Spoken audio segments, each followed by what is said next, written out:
આજો આપણા બાપણની યાદો તાજી કરવાની છે તો સર દઈને હું ચાલુ કરું તો તમે સર દઈને લાઈક કરી નાખો. અમે નાહણમાં જાતા ભણવા એટલા મને સાહેબ બાળ ગીતો ગૌરાવતા.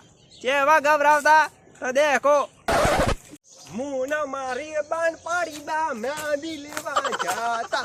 મેંદીના મોટા ઝાડ છે, હાથ લાલ ફૂલ છે. હવે આગળ મને યાદ નથી. હવે હું કોલેજ આવ્યો અને એક બીજું ગીત ગૌરાવતા. ચાકટી લડી ખોવણી અરે ખોવણી. અમાર છોકરો ને ચોટી લડીઓ ખોવા દાવ. આ તો છોકરીઓનો બાગીત અમાર નથી ગાવ. તો હરપણો સાહેબ અમો પાસે ગૌરાવે અને રમાડે તો ચોકટી લડી ખોવણી. હવે હું તમને મારા નાનપણની એક વાત કહું કે હું બીજું ભણતો હતો એટલે મને રૂમમાં બેઠો બેઠો કંટાળો આવતો હતો.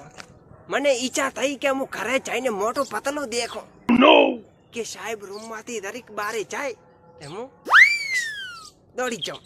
પણ સાહેબ રૂમની બારે જાય નહીં, મારે બારે જાઉં. હવે મેં આઈડિયા લગાવ્યો. સાહેબનું ધ્યાન જેવું બારી તરફ ગયું મેં દફતર મારો દરવાજાની તરફ લાવ્યું. પાછો સાહેબનું ધ્યાન બારી તરફ ગયું હું સરકતો સરકતો દરવાજા તરફ આવ્યો. પાછું સાહેબનું ધ્યાન બારી તરફ આવ્યું તો હું દોડીને બહાર ને આકળી ગયો. પછી આપણે આજાદ. પછી મેં કીધું હું પાણી બીજું પૈન શાંતિથી ઘરે જાઉં. એટલે હું પાણી બીજું પીવા જો એટલે અહીંયાથી પૈનો અમને આવતો હતો ને સાહેબ મારી આગળ આવી ગયા. સાહેબ કે ક્યાં નીકળ્યા ભાઈ? મેં કીધું પાણી પીવા જો હતા. તો કા ઉભા રાખે દફતર પહેરી પાણી પીવા જાય છે અંદર.